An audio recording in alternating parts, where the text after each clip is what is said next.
رکوع نمبر 5 آیت نمبر 38 سورۃ الانفال۔ رکوع نمبر 5 آیت نمبر 38 پارہ نمبر 9 سورۃ الانفال۔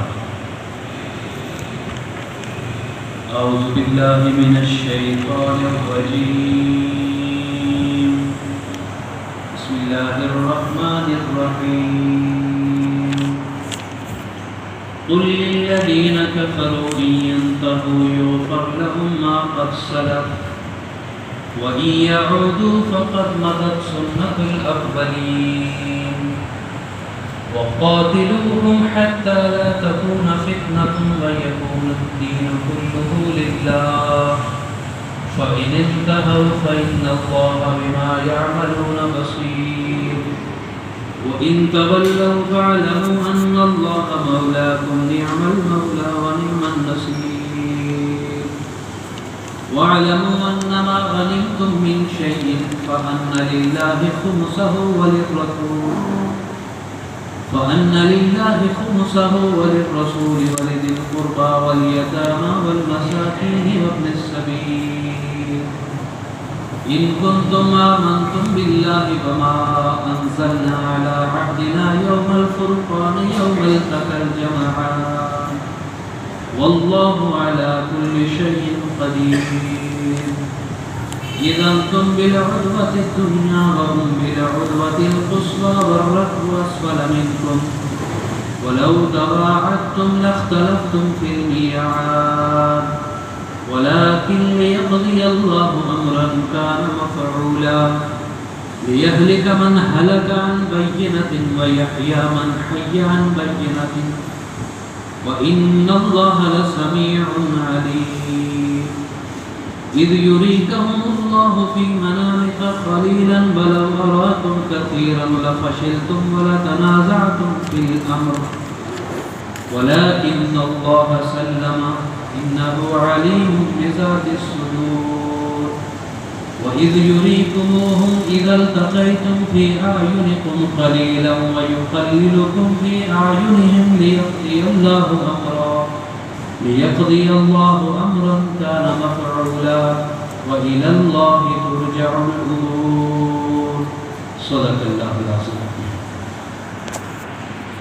غزوہ بدر کے اوپر یہ مسلسل مضامین چل رہے ہیں، چونکہ یہ اسلام کا اور کفر کا پہلا معرکہ ہے، اور اس کے بعد کئی معرکوں سے اور کئی جنگوں سے واسطہ پڑنا تھا، چونکہ اس معرکے کو بنیاد بنا کر اللہ تعالیٰ نے بہت سارے قوانین جنگ کے بھی اس میں بیان فرمائے اور بہت ساری ہدایات بھی مسلمانوں کو جاری کی اور بہت سارے اصول اور ضابطے بھی جنگ کے بتلائے کہ آئندہ جنگوں میں کیا پیش آنے والا ہے، کس طرح تم نے صبر کا دامن تھامنا ہے اور کس طرح تم نے رسول اللہ صلی اللہ علیہ وسلم کی تعلیمات پر عمل پیرا ہونا ہے۔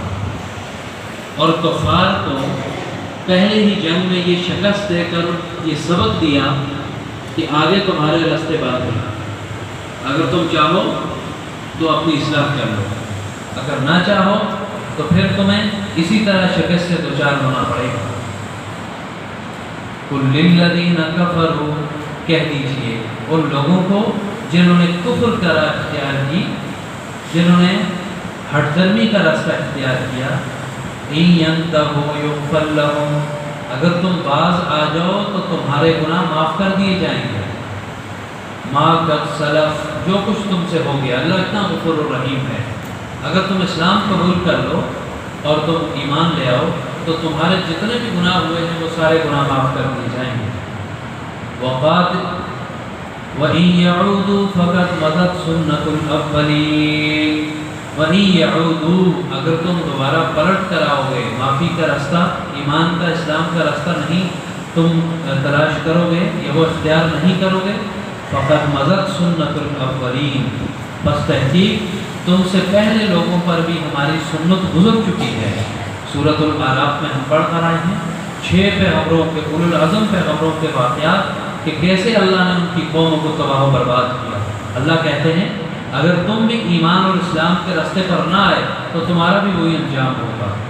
وَقَاتِلُوهُمْ حَتَّى لَا تَكُونَ فِتْنَةٌ، وَيَكُونَ الدِّينُ كُلُّهُ لِلَّهِ۔ اب اللہ تعالیٰ مسلمانوں کو، جملہ مسلمانوں کو یہ اصول بتلا رہے ہیں کہ زمین اللہ کی ہے اور اللہ کی زمین پر اللہ کا قانون چلے گا۔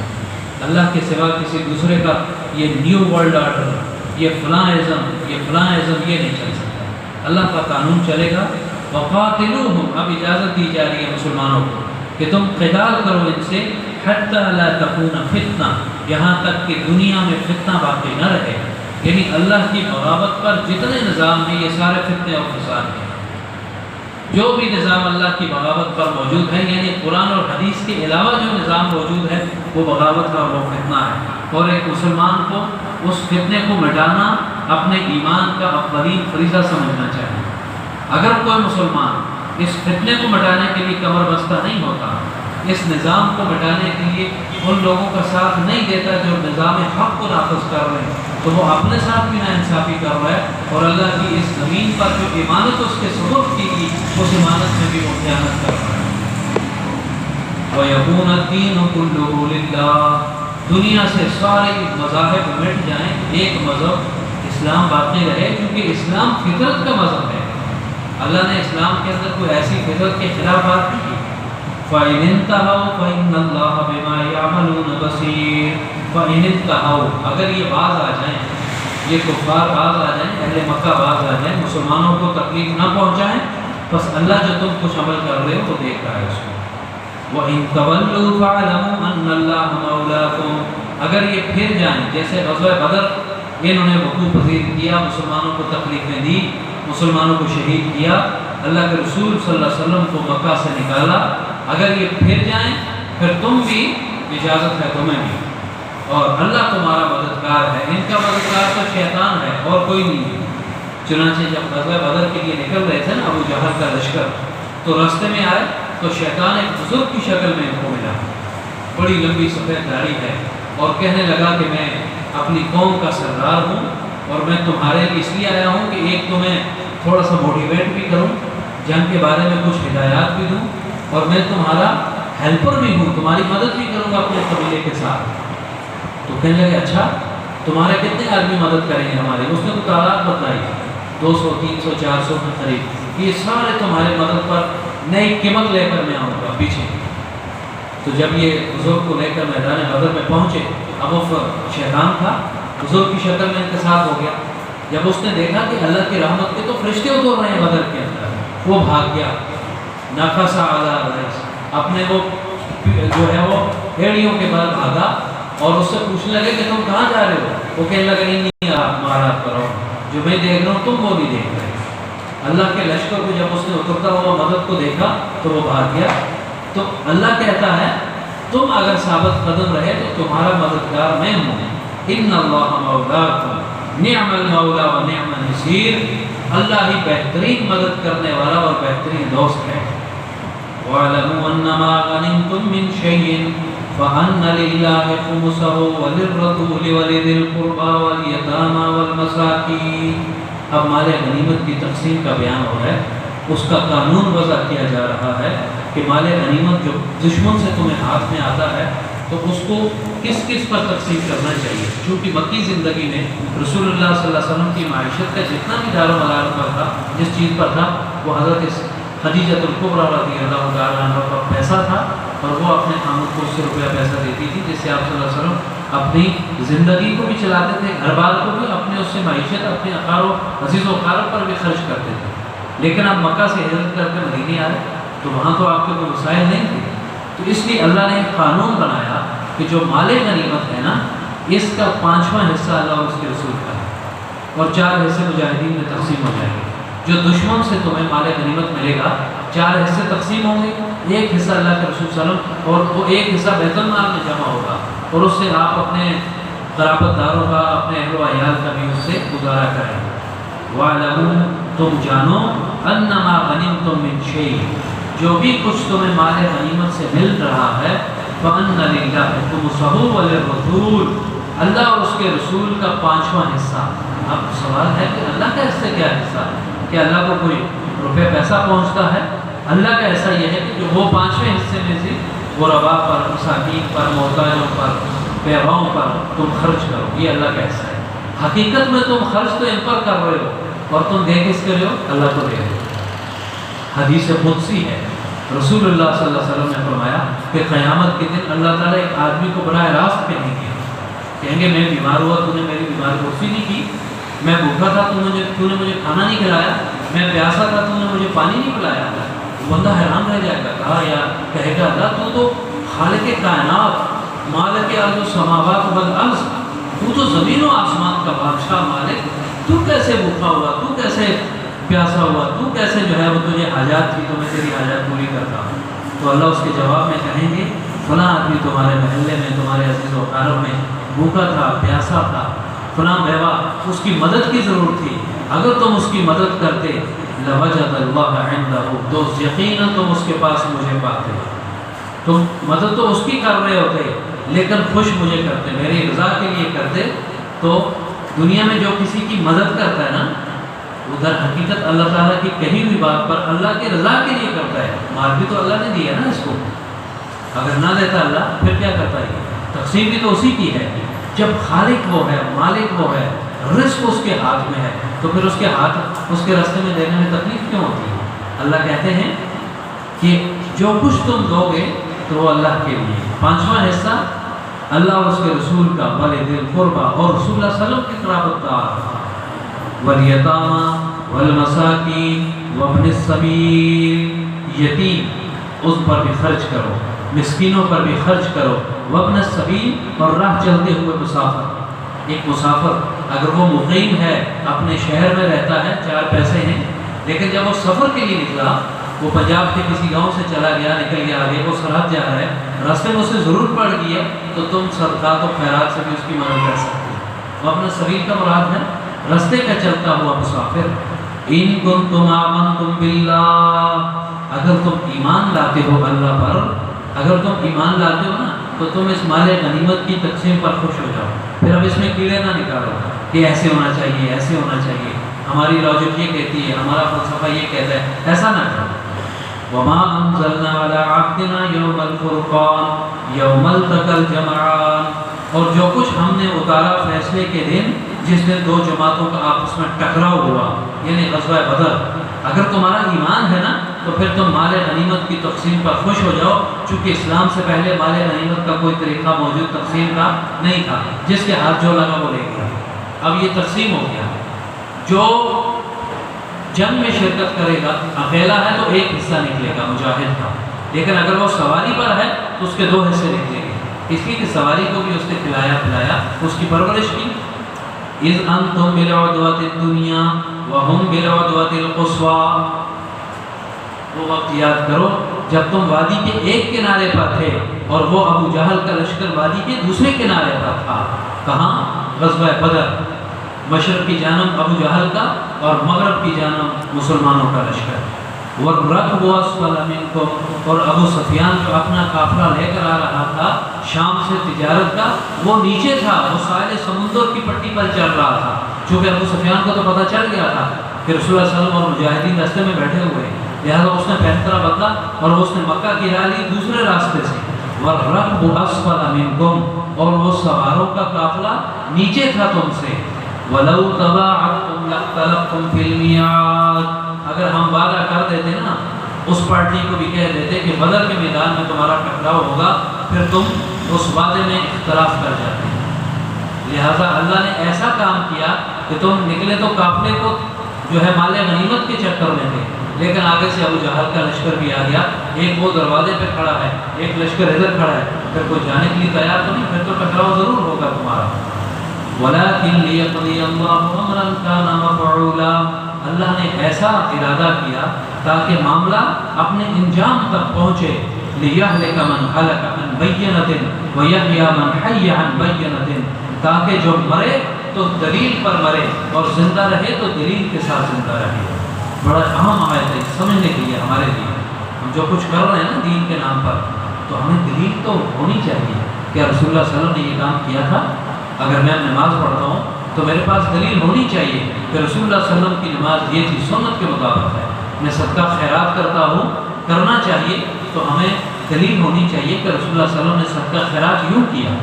کوئی میت ہو گئی، نماز جنازہ ہم پڑھ رہے ہیں تو ہمارے سامنے رسول اللہ صلی اللہ علیہ وسلم کی واضح دلیل موجود ہے کہ آپ نے نماز جنازہ یوں پڑھایا، یوں آپ نے نماز جنازہ پڑھایا، خاتون کا نماز جنازہ آیا، مرد کا آیا، تو رسول اللہ صلی اللہ علیہ وآلہ وسلم نے اتنی دعائیں پڑھی میت کے اوپر، اتنی دعائیں پڑھی، صحابہ کہتے ہیں کہ ہم اپنے دل میں یہ خواہش کرتے کہ کاش اس میت کی جگہ میرا نماز جنازہ ہوتا ہے۔ آج تو بہت کچھ بدل گیا ہے، سنت کا نام کچھ رکھ دیا ہے، 37 سیکنڈ نہیں لگتے نماز جنازہ پڑھنے۔ اللہ اکبر، اللہ اکبر، السلام علیکم، السلام۔ بھائی دنیا سے جا رہا ہے، اسے اس وقت دعاؤں کی ضرورت ہے۔ میت دنیا سے جا رہی ہے، اپنے ساتھ کچھ نہیں لے کے جا رہی ہے۔ اذا مات ابن آدم انقطع عملہ الا الثلاث، رسول اللہ صلی اللہ علیہ وسلم نے فرمایا ابن آدم مرتا ہے نا تو 3 چیزیں، 3 دنیا کا ساز و سامان قبر تک آتے ہیں، اس کے رشتہ دار آتے ہیں، اس کا مال و اسباب ساتھ، 2 واپس، 1 عمل قبر میں بس۔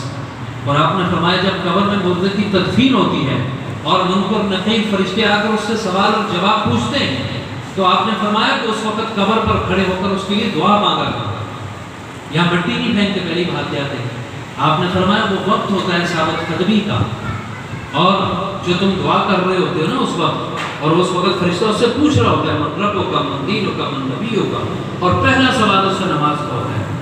اول من سئل به یوم القیامۃ والصلاۃ، اور قیامت کو بھی پہلا سوال میدان محشر میں نماز کا ہوتا ہے۔ تو لہٰذا تدفین کے وقت جب ہو چکے اس کی تدفین تو خوب اللہ کے رسول صلی اللہ علیہ وسلم اس کا دعا کرتے تھے، اور جس وقت آپ نماز جنازہ پڑھایا کرتے تھے تو آپ میت کے لیے رو رو کر دعائیں کرتے تھے۔ اللہم باعد بینی و بین خطایا، یہاں سے شروع ہوتی، اور پھر اللہم اغفر لنا، بلے وہ ساری دعائیں جو اللہ کے رسول صلی اللہ علیہ وسلم پڑھا کرتے تھے۔ تو اللہ کیا فرماتے ہیں تاکہ جو زندہ رہے دلیل پر زندہ رہے، اور جو مرے تو دلیل کے ساتھ مرے۔ یہ نہیں بس ہی وہ میں یوں کر رہا ہوں، آپ کس سے پوچھو بس ہی وہ کہہ رہے تھے کون سا میں نے کر دیا، کون سا سے پوچھیں آپ، مولا یہ آپ نے ہمیں بتایا ہے، یہ اللہ کے قرآن میں موجود ہے، محمد رسول اللہ صلی اللہ علیہ وآلہ وسلم کی سنت میں موجود ہے، تو ہمارے سر آنکھ، ہم تو غلام ہیں رسول اللہ صلی اللہ علیہ وسلم کے حکموں کے، ہم تو اللہ کے حکم کے آگے سر بسجود ہونے کے لیے پابند ہیں۔ کون ہے دنیا میں ایسا وقت جو اللہ اور اس کے رسول کے حکم آ جانے کے بعد پھر بھی مخالفت پر خبر بستہ رہے؟